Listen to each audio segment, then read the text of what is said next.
Good afternoon and welcome everyone. Thank you for joining our panel discussion today on why it's never too early for GovCon firms to consider their exit strategy. I'm Jeff Salinger, Managing Director at Speedshift Advisors, a Washington, D.C. based M&A advisory firm, and I'll be the moderator as we hear perspectives from three industry experts on some very important metrics, steps, and timing considerations in planning your exit strategy. So here are your panelists. Robert Lohfeld Jr. is the founder and CEO of Sev1 Tech LLC, headquartered in Woodbridge, Virginia.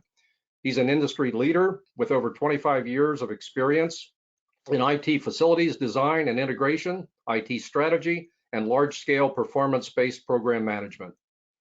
Bob is responsible for developing and executing long-term strategies, managing company operations, and serving as the primary representative for investors and stakeholders. For over a decade, Sev1 Tech has provided information technology, cloud, cybersecurity, engineering, C5ISR, and program management support services to government as well as commercial customers. Welcome, Bob. Thanks, buddy. Glad to be here.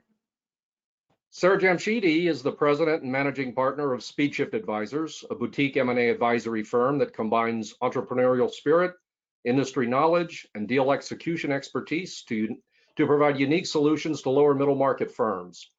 With more than 2 decades of helping more than 300 companies with startup, growth, turnaround, exit strategy, and M&A, she brings an innovative and holistic approach to growth and exit strategy for her clients. As a licensed investment banker, Sarah helps her clients with successful sell and buy-side M&A and capital formation engagements. And great to have you here, Sarah. Pleasure being here. Cy Alba is a partner in PilieroMazza's government contracts group. He counsels clients on a broad range of government contracting matters, focusing on compliance with regulations governing SBA small business programs, structuring teaming, joint venture, and mentor-protege agreements, and prosecuting and defending bid protests, small business size and status protests, as well as appeals. Working closely with the firm's business and transactions group, Cy assists federal contractors in structuring mergers and acquisitions, corporate restructurings, and partner buyouts to ensure these transactions meet the client's objectives and are compliant with federal procurement laws and regulations. And welcome to you, Cy. Thanks, Jeff.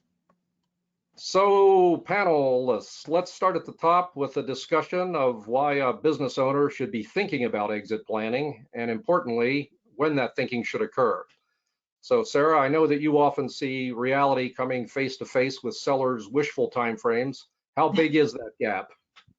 Yeah, so thanks, Jeff. I think that's a great place to actually start. So really to put your business in the strongest position for sale, as an owner, we recommend trying to get prepared for that transaction at least, 24 months, 2 to 3 years ahead of time. I say that you could argue you should have that plan from the beginning, like you should have exit on your mind from the time that you start, but understanding that it could be like 10, 15, 20 years ago that you started your business. And so, but once you have your personal timeline, whether it's company oriented, where a company meets a milestone, where an exit makes sense, or it's a personal timeline, you want to know what that timeline is and then sort of back out 24 to like 36 months where you try to get ready for an exit. And I say such a long time, it feels like, from an owner perspective, it feels like, my gosh, that's a long time.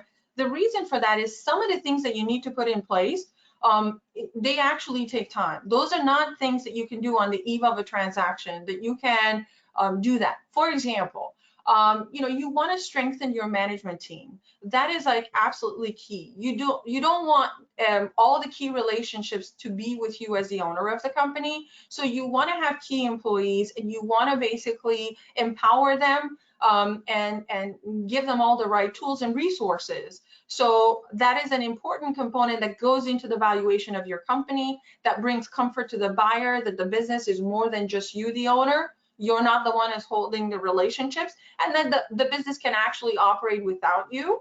And so those, because eventually one day you're gonna, walk away. So those are some of the other things that I think is important. The other thing that seems like a very simple comment, and that is make sure you have your financial house in order. Some of those things, they take time. I know that sounds like a very simple thing to say, but we still continue to see financial statements from businesses that want us to represent them one way or another. And you see non-standard practices on the financial statements. You see items where you're like, why is this on the financial statement? And you see a mix of personal expenses and business expenses together. Those things are huge red flags. You do not want a buyer to take a look at that. The other thing is just on the financial statements, and I mean, I could go on this topic forever, but I will limit my comments here so that I give everybody a chance. But on final note on the financial statements is that buyers quite often want to go back and look at the financial statements at least 2 to 3 years, and they would like to see at best for them to be audited. At a minimum, they want them to be reviewed. So if you have historically prepared your financials internally, or maybe outsource that, and so there's a third party that provides it, but they haven't been reviewed or they're not audited, the last thing you want to do is in the middle of a deal or while going through the due diligence phase, which arguably is already painful, to then go back and back in time and try to have your financial statements from 2-3 years ago being reviewed. So these things, take time, and that's why we say you want to plan ahead of time. Those are not the things that you can do. So I'll stop here and just want to hear, Bob, from your perspective, what do you think of the time frame, and do you agree? So absolutely agree with everything said. But there's two columns for me in approaching when the time to do is a deal. One is the mental, and the second is the mechanics. So on the mental side, for a lot of CEOs like myself, it's not really an exit, it's an exit. What am I doing next, right? When I brought equity into Sev1 Tech in 2019, I started in 2015. Full audits of my financials. Why? Because then when I went to market, I had fully audited financials. That costs money as a business owner, but adds value in a transaction. And as an entrepreneur, if I had never brought someone in 15 to talk to me about what does a deal even look like, right? I would have never known to start getting a much more sophisticated audit on my financials. The mental part for the owner is what's driving it, right? Is it a retirement? Is it like most of us, oh my God, I just hit the small business NAICS code, or I know in 24 to 36 months, now with the 5-year extension, it's a little easier, but I'm going to be out and I'm going to be competing against the large businesses. I need something bigger to do that. So the mental side of the CEO and the management team, and I'm a big proponent of making that decision with your whole management team, because no company comes to market without a management team that gets any kind of return, right? Because people aren't just buying contracts because then it's a write-off on what the profitability is of the contract. It's the management team, which you stressed and I agree with. The other part is mechanics. So there are some metrics that no one ever told me as an entrepreneur that were important to a buyer, whether it be a strategic or PE, that I wasn't aware of. One was backlog. So as a CEO, I always look at my current year and what I'm selling next year to grow. The idea that there's this backlog concept of how many years worth of contract value have I sold that I can burn against was pretty foreign. And what you learn through the process and looking at companies is if you don't have at least 1 year backlog, so if you're 25 million in revenue and you only have 25 million in option years in your contracts, no one's really going to buy you, right? Because it's really tough to say, okay, I'm going to buy a company, I got a year's worth of runway and make something happen. The magic number in our business where you actually, I think, are credible going to market is probably 1.5, 1.75, and that's even light. Like a buyer's got to be like, I love this management team and I'll do wonderful things with them, and take a lot of risk because they don't have a lot of time once they operate the business. To have a good return, you need to be between 2 and 3 times backlog. So if I'm doing 25 million a year in revenue, I should have between 50 and 75 million worth of contract value backlog that I've already sold. So the mental side of I'm ready to sell has to align with the mechanics side of is my business sellable, right? For what the market will actually view as a good business. And I've seen wonderful people come to market that they have 12 months worth of run rate in the company. Well, as a buyer, what am I going to do in 12 months to all of a sudden keep the company going and have the time to get in with the customers, do all the synergy stuff. So one of the metrics, and I kind of said today, we'll focus on some metrics. One of them that you should be familiar with is your backlog ratios. You are in a good place to go to market if your backlog is between 2 and 3 times. If it's at 3 times, you're going to get a better premium than you are at 2. If it's under 2, someone's got to really love you to strike that deal.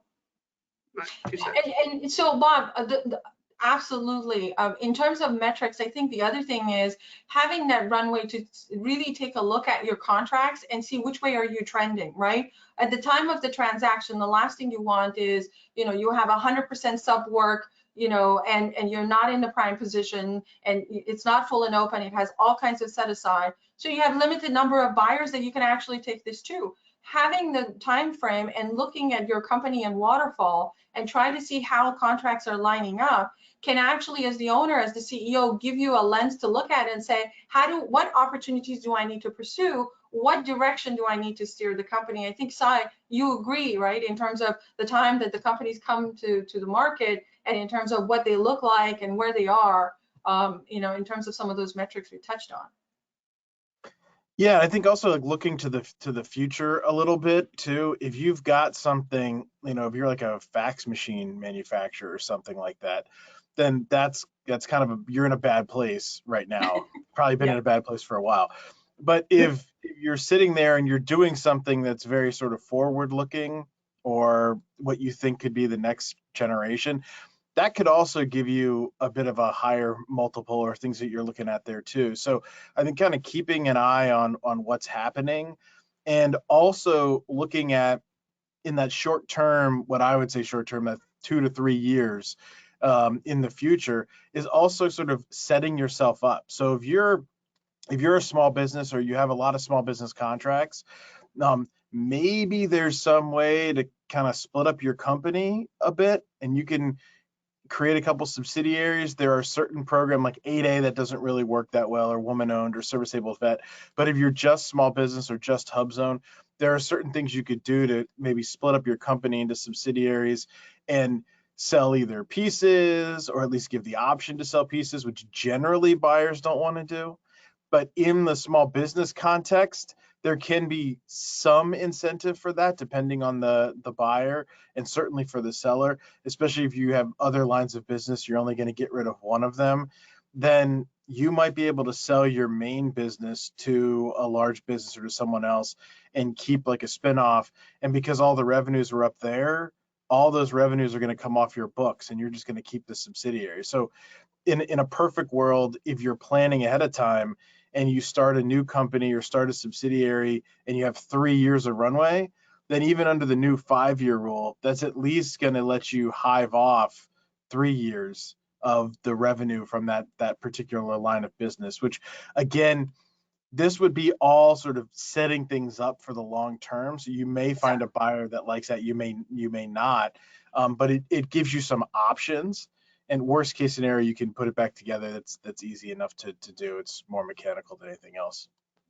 I know. So the only thing I would offer there is like the carve off strategy. You on that mental side of the business, you got to decide that's what you want. You want a bunch of little things. I'm seeing more of my colleagues in the mid tier looking for buying management teams, and when you carve that off, it's tough. A little metric that I've started looking at that I don't know who else does is what I call the swing ratio. So how many large business proposals did they take a swing at each year, and how many did they win? Because if I'm going to bring a small business into my portfolio, right, into my company and integrate it, I want to know they can win large business. So when you're sitting around 25, 30 million, I want to know that you've at least taken a swing or 2 or 3 large business opportunities, whether they be IT70 or somewhere else, and whether or not, first year you don't hit any of them, great. But by the time you're up 40, 50 million, if you can't win a large business task, back to Sarah's comment, if it's a complete small business book, I'm not interested, and certainly premium's not anywhere in my vocabulary. So that metric of how many can they swing to large business, I think becomes critical for the buyer that wants a consolidated company that's going to go for a premium out on the market. Does that make sense? It does. It really does. I'd like to get more into the metrics, but before we do, just to close the loop on the timing that we talked about a little bit and advanced planning, what are some of the implications if you don't do that on your transaction outcomes? And I know, Cy, you probably see a lot of a lot of things where you'd say, well, gee, if it had only gone this way, we'd be okay. Yeah, I think to what Sarah and Bob are both talking about, I've seen a number of transactions where there's no investment in the company. Small businesses that are doing great are amazing, like what they call lifestyle companies.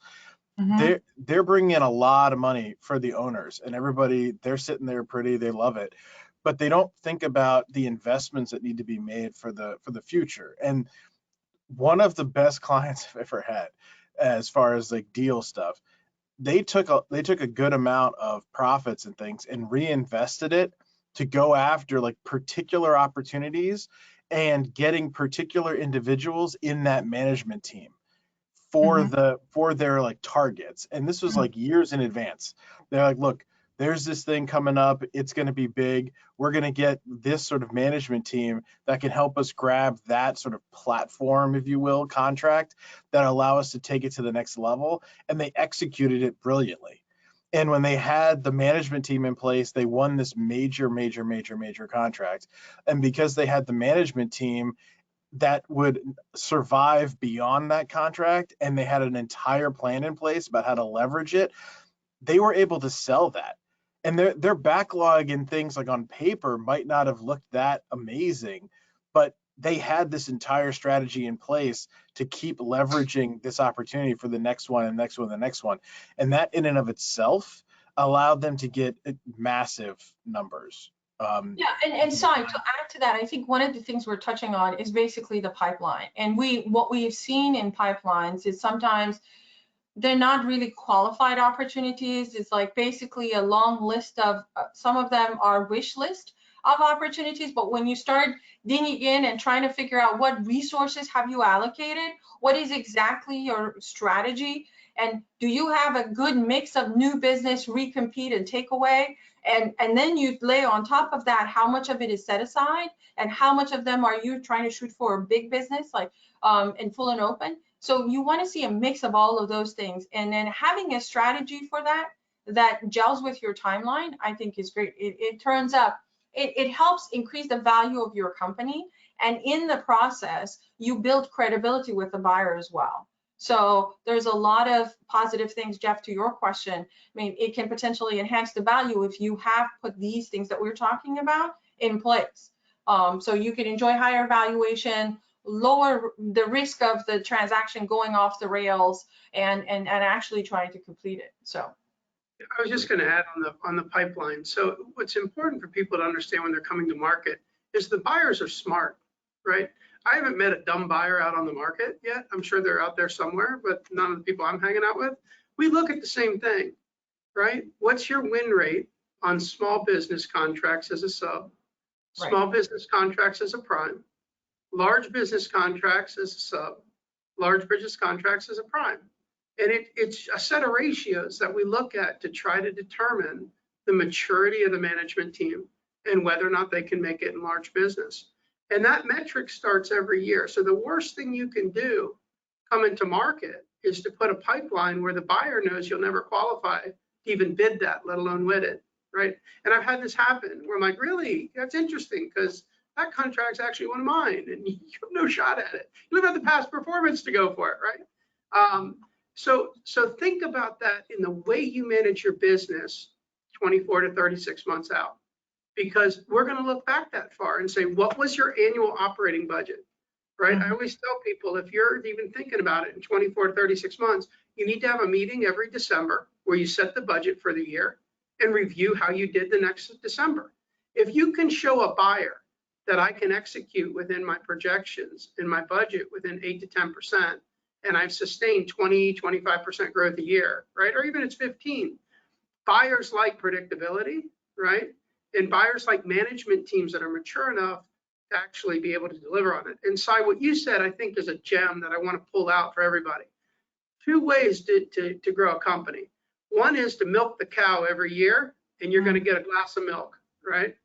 If you leave that milk in there, which means you invest in your contracting system, you invest in your timekeeping, you invest in your financial system, you invest in all your integration of the back end compliance side of the business, it will pay a lot more on exit than if you're just decided, I want to get rid of a lifestyle company because I'm bored with it or I want some cash.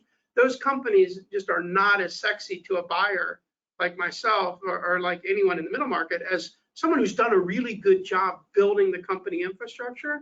So that way, when I get into the data room, right, I know that I'm getting quality. I'm not getting like unsigned contracts and a bunch of random stuff I got to sort through. It's a really well-organized company, which gives us confidence as a buyer to pay a bigger premium. Yeah, and Bob, just to add to that, just real quick, in one of our clients, this was the second time around for them that they built a business. On the second business, what they did from day one, they had cost point. And so what allowed them to be able to, yes, it's expensive, right? But talk about investing in infrastructure. They knew they wanted to grow the company and sell it. With that in mind, then what they did was they put systems in place. So then it actually naturally translated very well to the buyer system. It really helped. It organized everything. Everything looked good. But also operationally, as they were going through various growth cycles, they could onboard contracts in a very seamless way. Whereas if they were still running it on QuickBooks, which by the way, we still see financial statements that are outputs from QuickBooks for very sizable companies. So I want to emphasize that point as well. 100% agree, and that flows through the whole company when you're well managed. Yeah. Nobody wants to see 100 things on the pipeline and 6 bids a year, right? I'd rather see a small pipeline and a higher win rate than just a big bowl of stuff I can get up at PDS. And Cy, this question came into the reading room, but I think it's a good one for you. Novation of contracts and risk. How do you analyze the risk of a potential that the government, or in some cases, one of these billion-dollar primes, won't novate the contract to the new owner? I got my own opinion, but I want to hear the legal one first. Yes. This is a fascinating area of deal mechanics.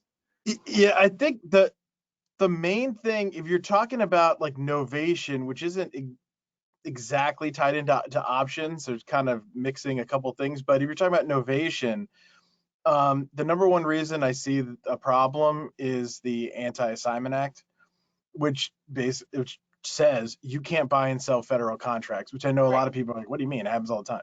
Well, it says you can't buy and sell federal contracts. So you can buy and sell assets that have contracts within them, right? Yeah. But you can't just buy and sell the contract. So the number one reason we see things denied is when people are doing an asset sale and the only asset is contract number 1, 2, 3, 4, 5, 6, 7, 8. Right? And you're like, well, what is that? Oh, it's an IDIQ. These guys have never won any work on it ever, and they're willing to sell it to me for cheap. That's your number one risk. However, if you're talking about like getting it novated and actually getting the option years after that, like if you buy an entire company, you're not going to have anti-assignment risk, really. Then you're talking about looking at, well, what do these people do? Has the company or the client, rather, the government, ever kept like retainages that are not something that's in the contract? How many like show cause issues have you gotten, or not even show cause? Like what other notices have you gotten? Has there been any reduction in the contract? Is there any talk out there, or have you heard rumblings about the work being moved around? Because this is happening more and more and more and more, especially for some of these small business contracts where the work is getting consolidated on some other vehicle. And the people might not even have done anything wrong. They might be doing a great job, but the fact is the CO doesn't want to have to manage 50 different contracts if he can throw them all under 2. And so that's another risk that I've seen more often. And that's not something that's going to come up necessarily in diligence. It's more something you have to just look out at the broader picture and be aware of what's going on, ask around the industry. Hopefully, you know what's going on in the industry. And so I think those are some of the big ones I can think of at the top of my head. So they added an add-on about the transfer of schedules and GWACs. I love this question because first the answer is, if you're 24 months out and you don't have a specific M&A attorney, go get one. Because all of these things they will look at contract by contract. But it can be scary. If you have anything that's a problem with your corporate documentation, if you have anything that you haven't taken care of, it can give the government a reason not to novate. And novation can take I only buy the whole company. I don't do like, hey, go buy a piece of a something. I buy the whole car. It can take a while to novate those IDIQs. And in today's market, you need to have an attorney who's dealing with those IDIQ novations in those deals, because not all IDIQs are created equal anymore. Like you got a bunch that have kill pills in them that are kissed to death that will never sell. And not that the buyer doesn't know that, you just may not know that as a seller. So when the buyer tells you that has no value and you get infuriated, it's because they've done the research and you haven't, right? So get a deal attorney early, because the IDIQs don't always novate. Now, some of them have a great track record, some of them don't. Specific contracts, usually you got a pretty good shot at it. I mean, I had one that I tried to novate, that I finally did. They lost my complete package 3 times. It took us almost 9 months to novate the contract. So it's not fast, it can be done, but get a deal guy early to start helping you prep. Very good. Not just like the poison pill stuff, because there, like you said, there's a number of them that have off ramps if you can't recertify or something. Right. But in addition to that, they're structured in different ways, where some of them will issue one contract and they'll have a bunch of different pools and it's one contract. Generally speaking, if that's the way they're set up, if someone buys you and now you're not small, you're large, you just sort of side ramp over. Or at least it's possible. Now, something like Oasis has one of those poison pills. But if it's one contract, it's easier to move from like pool to pool depending on what you are.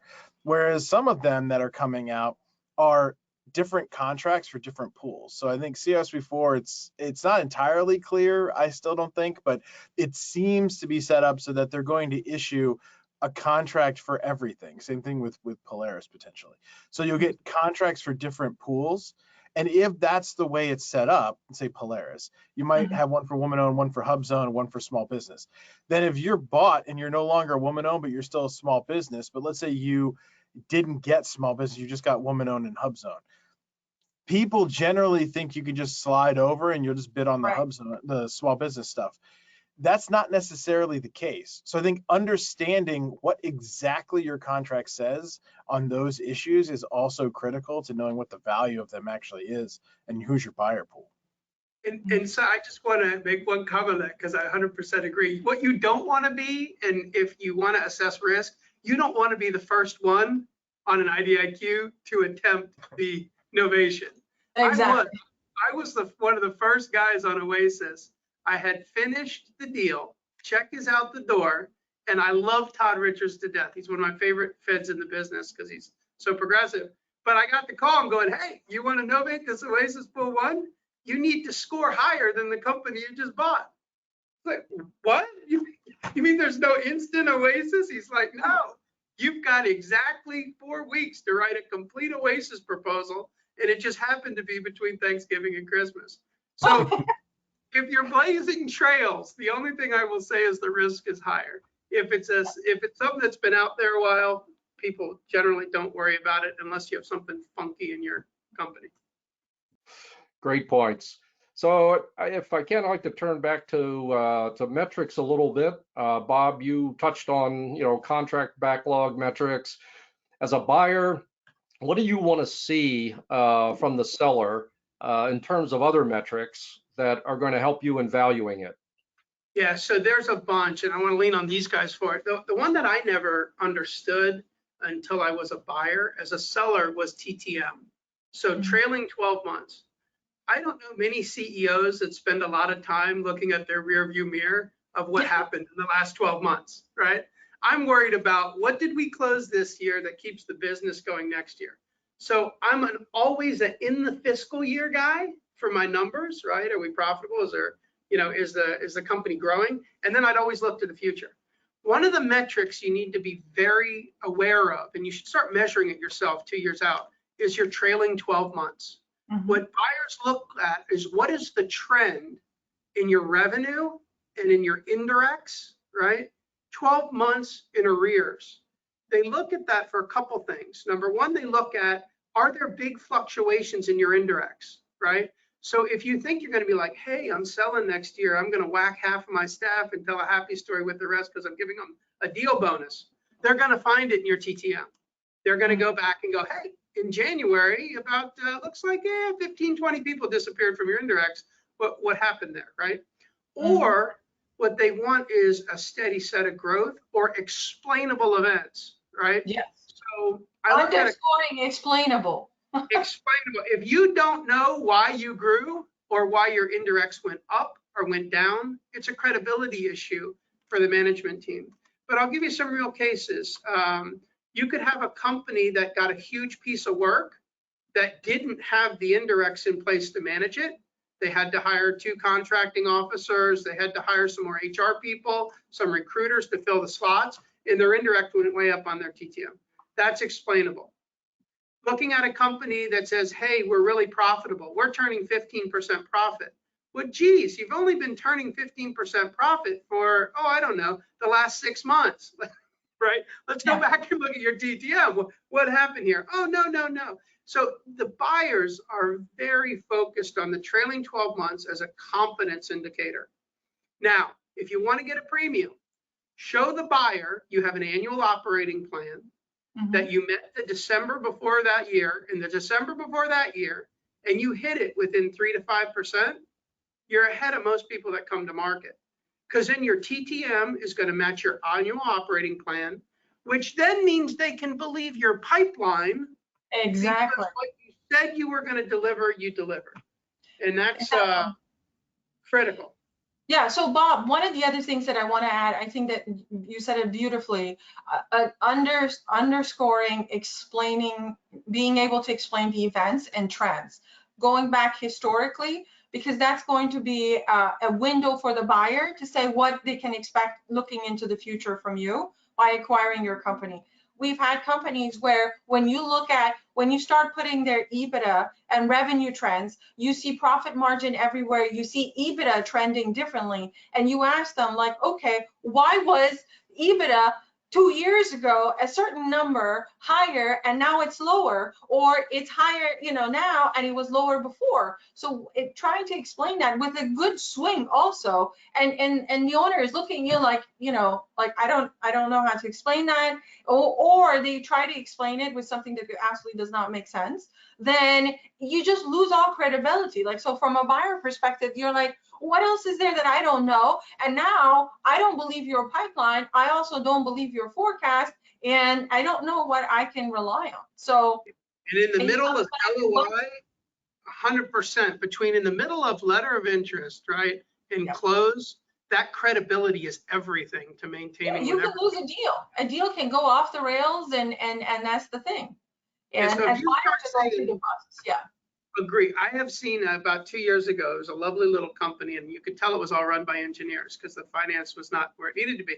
But what I thought was interesting about it was in their pipeline, all of their contracts miraculously after I owned the company were going to grow in gross profit by 10 to 15%, right? Well, we're hiring all these wonderful people very efficiently, and it's going to get more profitable after you own it. I'm like, well, it's a cost plus contract. Exactly, right.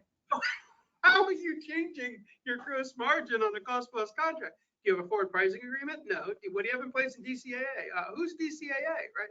So my point is your buyer's really smart. So surround yourself with smart people so you don't look like a dummy in the process. Because if not, you could blow a wonderful deal before it gets there. But if your pipeline and your margins that you're expecting in your out year forecast do not look like what you're executing today, I've already got my antennas up.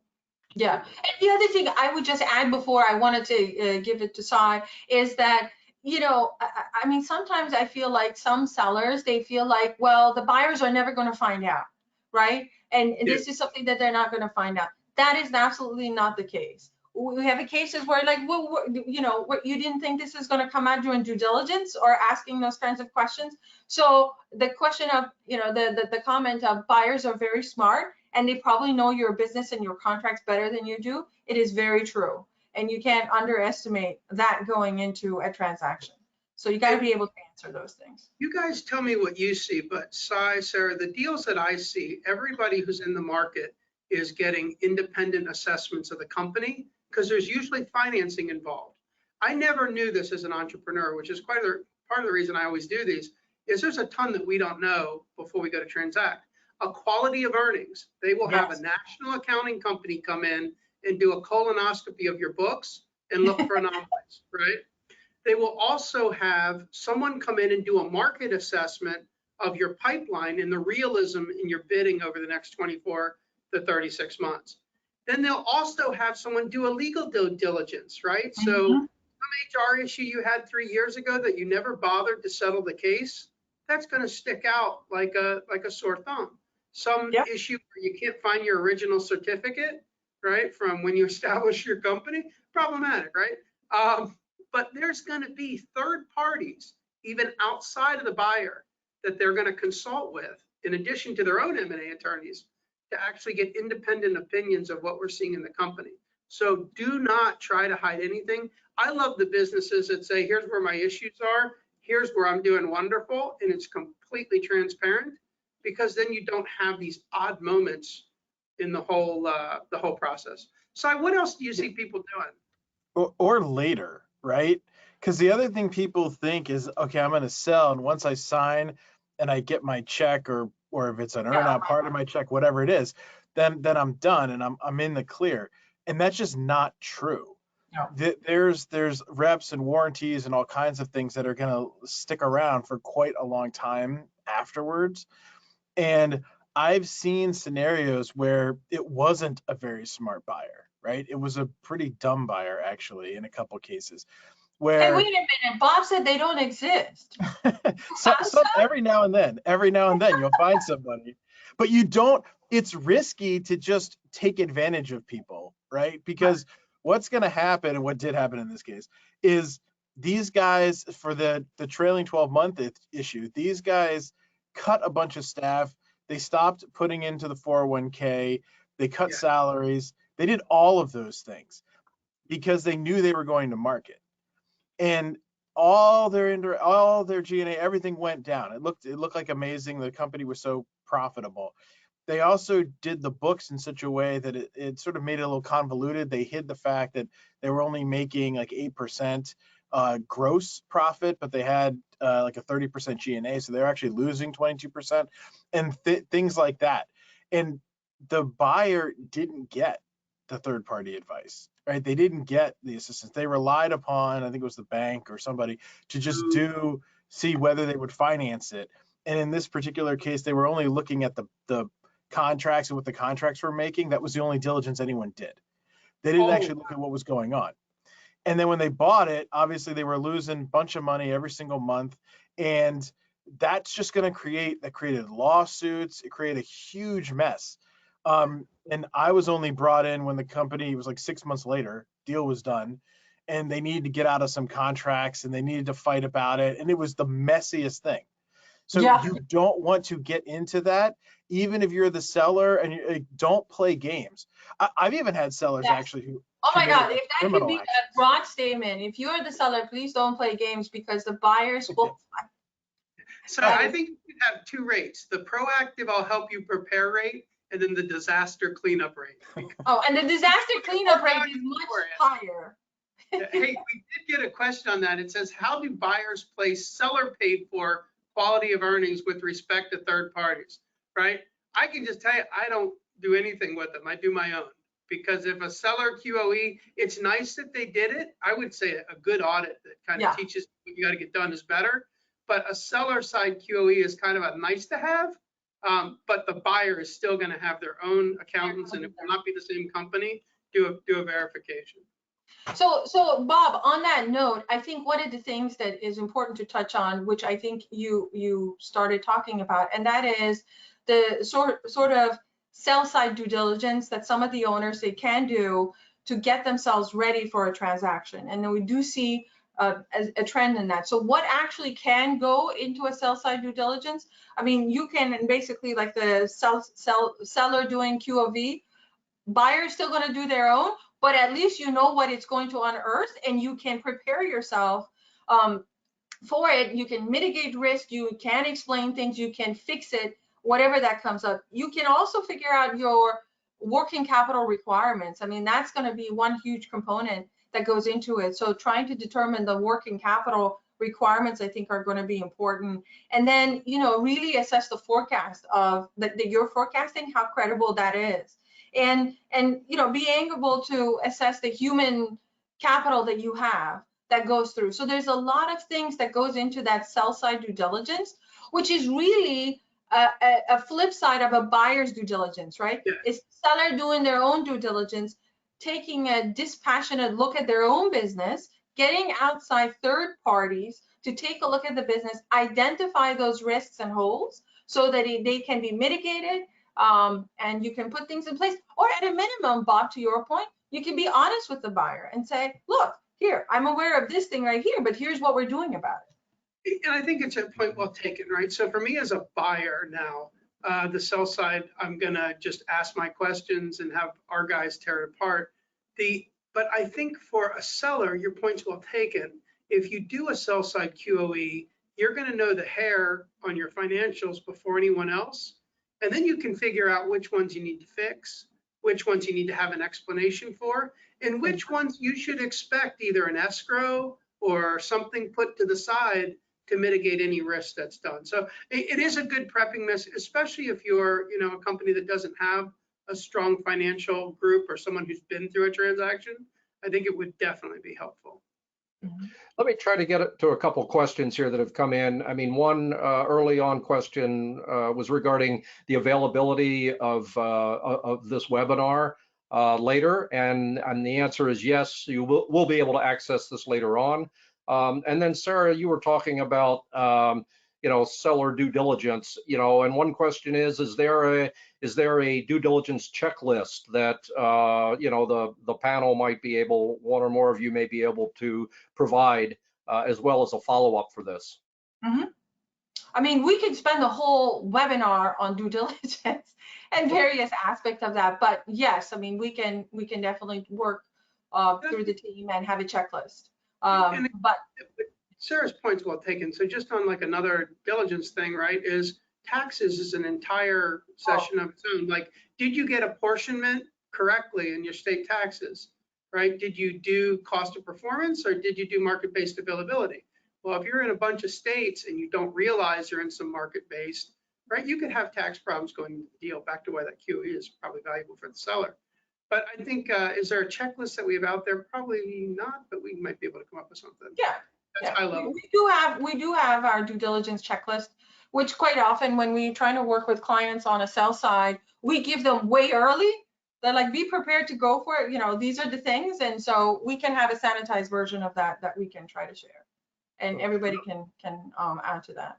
But another question just on the metrics, going back to that for a minute, is, for firms that are, doing some commercial business, is there, are there metrics that are different for commercial work? I love the question because I've always been commercial and federal since I've opened the door. Our motto's always been competent enough to serve both, right? Yes, there is a different set of metrics. On the commercial side, we look at duration of tasks and longevity of customers. Exactly. Right? So my longest commercial customer, I've been with 11 years and I have probably 78 task orders at this point, right? It's an 11-year relationship.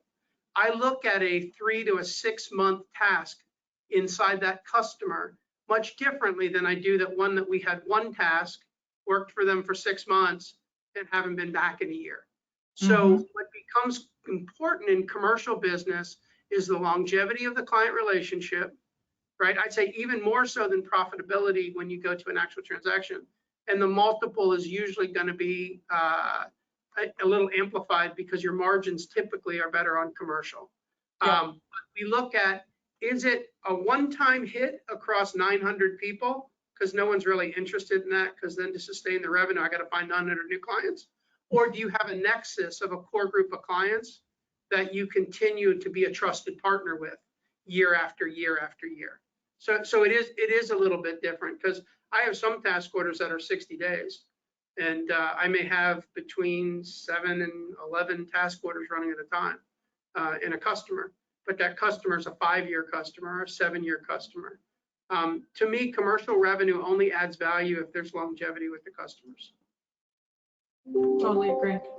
Thank you. I've seen also in certain sectors, especially if you're talking about commercial versus like small business federal or something like that, that there can be major differences. I mean, I had one client who was talking about the commercial side of the industry getting like 10 times, and the individual who is on the buy side quite often saying that people are getting 10 times, 11 times, 12 times, and thinking that that would translate over to an 8-8 client. I was like, no. Yeah. It's like, yeah, but it's the same industry, and this, why would that not be? And it obviously you can't sell the business as easily, and there's all kinds of problems. But also you have to recompete all the time. Like you might do a great job for a client in a building. Let's say you're doing buildings like operations or something. That's going to be a potentially you're going to have that building there for 100 years, right? Whereas in the government, every 5 years, maybe less, you're going to have to fight with somebody else to get your foot in that door and keep doing it. So there are major differences there. Every buyer is going to look at that like different flowers in a garden. For me, I like companies that have commercial because it means you're definitely adding value. Because if a commercial company doesn't want you, they cut your contract that week. There is no, oh, I'm going to go talk to the small business ombudsman and all that crapola we have on federal. It's, see you, pal, clauses in your contract, have a nice day. Exactly. So if you can show that you've been in those clients, for me, I find it attractive. Now, someone that's building just a pure federal platform may go, I really don't know what to do with this. It's nice that it's in the book, but maybe not something that we want to do going forward. Now, if you're a small company with a $10 million ERP practice, where everyone knows that none of the ERP systems work and they take 20 years to implement, that's probably good revenue, right? And someone may go, hey, I want that gig put in that ERP. Let's do that SAP upgrade, right? So it's going to be the buyer that's going to see the value. But personally, I think it's great if you're in the same customers as a trusted advisor. If you're in, a customer 3 months all the time, probably not a good deal. Absolutely. The buyers are, as you all have pointed out, have been very active about assembling a deal team and really, crawling all over the potential seller. What's a seller to do about that? How does the seller mitigate that? Or they're trying to run their business also at the same time that they may be interested in a sale. Does the seller need a deal team, or how do you recommend handling that? I don't know how to say it loud. Yes. Yeah, So they absolutely need a team on their side. One of my things that I see out there is, look, don't DIY your exit or sale. Do it yourself. You need to surround yourself with advisors.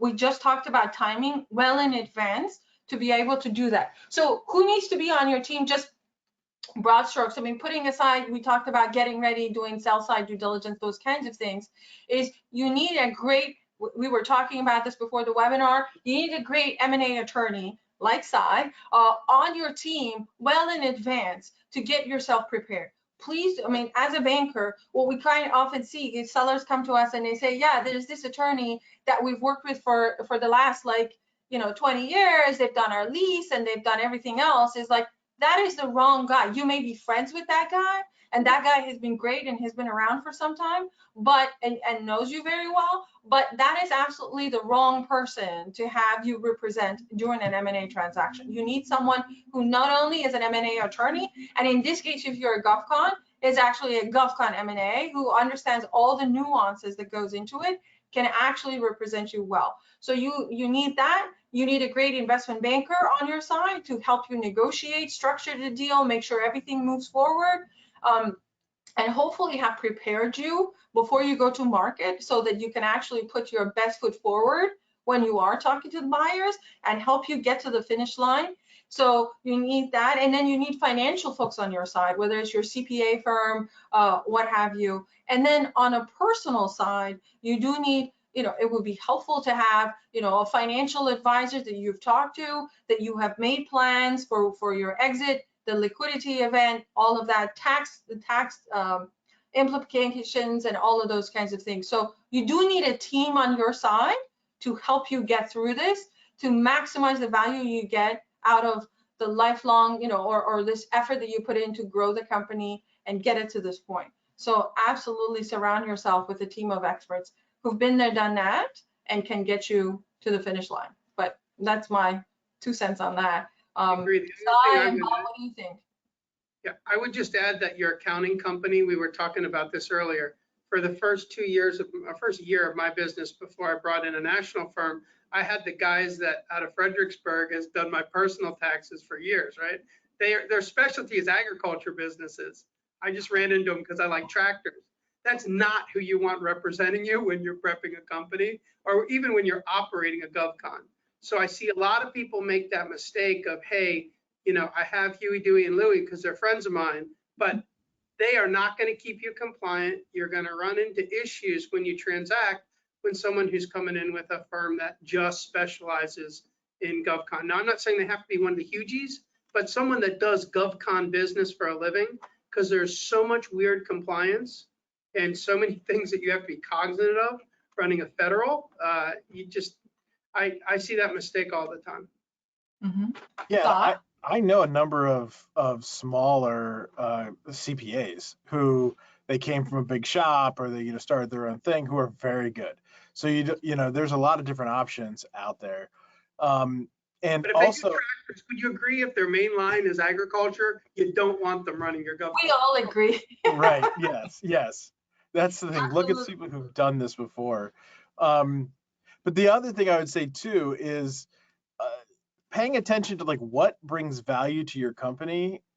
Like if you have a lot of potential IP, especially if you're in the government contracting space, there's a lot of deals that I get involved with at the 11th hour, and the way they've treated their IP for the past sometimes 10 years was wrong from the get-go. Mm-hmm. And they didn't protect any of it. They gave the government unlimited rights and everything because they didn't know what they were doing. And then when you're going to go sell something, and this is the real value that you have, you're going to have some problems there. I had another one where they used a ton of open source and other things. And I said, well, have you looked at what these licenses are? Because some of these are older licenses that might require publication and other things like that because they went way back. And the issue with some of that is they just said, well, no one ever reads those things. I was like, well, that might be true, but the buyer is going to care about that because there might not be any value here or you might have breached a bunch of your federal contracts by repping and warranting to the government that you didn't have to disclose or you weren't doing all these things the license made you do. Now, will that ever come up and blow up in your face? Probably not. But for a buyer, they don't care about it. If there's some problem there, that's going to get a deduction, or you're going to have a bigger escrow, or some other issue is going to come out. Yeah, burn out in many different ways. So, I want to talk a little bit about some of the lessons that either sellers or buyers have learned the hard way. Can you three dig into your repository of deals done that could have been done differently and maybe avoided some issues? Yeah, and I'll take that one and tie it into a question on IC companies coming to market. So I fell in love with a little IC company about 1.5 years ago, and they are absolute wonderful people. The husband and wife that run it are fantastic. They're great. I loved what they're doing inside the IC. I put in my little intent so I could talk to them and have a management meeting. And then in my own naivety, I learned that despite all my clearances with DOD, for me to even talk to NSA, it was probably going to be like a year before I could get my clearance over on the DOD side and get NSA to let it in. So here I am sitting with a wonderful company in front of me, and I'm the wrong buyer. Because what buyer is going to buy a company where they can't talk to the customer about anything intelligent, right? 12 months out. So I'm like, look, go find other Intel companies because you guys are awesome, but I'm not the guy. So just because you have a target or a company you want to work with, right? It's a perfect example of it's not going to be a match, right? Intel is tough. There are some companies that want to buy Intel and bring it into a strategy, but it's usually because their management team will already have those clearances or already know that market really well. So just my 2 cents at kind of tying 2 questions there.